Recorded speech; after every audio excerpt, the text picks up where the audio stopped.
नमस्कार, मैं हूं अर्चित और आप देख रही हैं 29 न्यूज।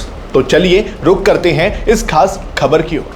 देश की राजनीति में एक बड़ा बदलाव आने की आहट सुनाई दे रही है। लोकसभा सीटों के विस्तार को लेकर केंद्रीय गृह मंत्री अमित शाह का बयान चर्चा में है। अमित शाह ने संकेत दिए हैं कि आने वाले समय में लोकसभा की कुल सीटें बढ़कर करीब 850 तक पहुंच सकती हैं। अगर ऐसा होता है तो ये आजादी के बाद देश की राजनीति में सबसे बड़ा संरचनात्मक बदलाव माना जाएगा। इस पूरे बदलाव का आधार होगा जनसंख्या, यानी जिन राज्यों की आबादी ज्यादा है वहां सीटों की संख्या भी ज्यादा बढ़ेगी। अगर आंकड़ों पर नजर डालें तो सबसे ज्यादा फायदा उत्तर प्रदेश और महाराष्ट्र जैसे बड़े राज्यों को मिल सकता है। इन राज्यों की जनसंख्या ज्यादा होने के कारण यहां लोकसभा सीटों में बड़ी बढ़ोतरी देखने को मिल सकती है। वहीं दक्षिण भारत के 5 राज्यों तमिलनाडु, कर्नाटक, आंध्र प्रदेश, तेलंगाना और केरल की सीटें भी 129 से बढ़कर करीब 195 तक पहुंच सकती हैं। लेकिन इस पूरे मुद्दे के साथ एक बड़ा राजनीतिक सवाल भी जुड़ा हुआ है। क्या यह बदलाव देश के राजनीतिक संतुलन को बदल देगा?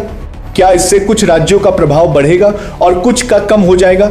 विपक्ष पहले ही इस मुद्दे पर चिंता जता चुका है और इसे राजनीतिक संतुलन के लिए चुनौती मान रहा है। वहीं सरकार का कहना है कि यह पूरी प्रक्रिया संविधान और जनसंख्या के आधार पर होगी। विशेषज्ञों का मानना है कि यह सिर्फ सीटों का बढ़ना नहीं है, बल्कि यह देश की राजनीति का पूरा समीकरण बदल सकता है।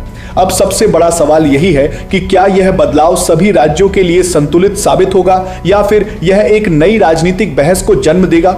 आने वाले समय में यह मुद्दा देश की राजनीति का सबसे बड़ा केंद्र बन सकता है।